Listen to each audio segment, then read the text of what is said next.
Antarctica, one of the world's most mysterious continents, home to one of the largest and driest deserts on the planet, covering an area of around 5.5 million square miles. If there was anywhere on Earth where crashed, preserved, ancient alien technologies could still be found, it would be here. An untouched landscape, which may, in all possibility, be the final resting place as of yet unretrieved relics, which may have been stranded there to this day.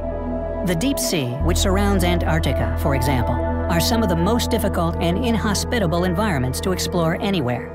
Far away from the modern world, deep within the frigid, pitch-black waters of this massive chunk of ice, where our next discovery was miraculously made. An out-of-place artifact, which is still resting at the bottom of this sea. Known as the Eltanin antenna, if it wasn't for the brute strength of the nearly 2,000-ton ice-breaking vessel known as the Eltanin, we may never have found it. Initially a U.S. Navy cargo-carrying icebreaker, in 1962, she was reclassified as an oceanographic research ship and became the world's first dedicated Antarctic research vessel. On the 29th of August, 1964, while collecting sample cores and photographing the seabed west of Cape Horn, the Eltanin took the first known photograph of the antenna at a depth of nearly 4,000 meters.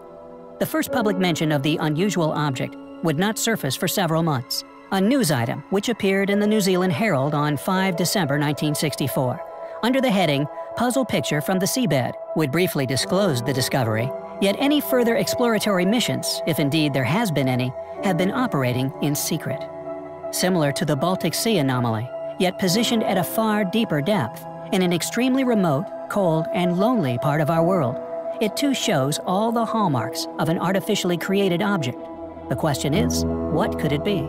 And more importantly, what was or is its function? In 1968, author Brad Steiger wrote an article for Saga magazine in which he claimed that the Eltanin had in fact photographed, quote, "an astonishing piece of machinery, very much like the cross between a TV antenna and a telemetry antenna," end quote. It is interesting to note that the Black Knight satellite, an anomalous object which is in a polar orbit, has been declared by numerous investigators throughout history as an artificial alien satellite, and with what appears to be an enormous alien antenna resting on the Antarctic seafloor. Is it possible that the two are connected? Or possibly in communication with each other?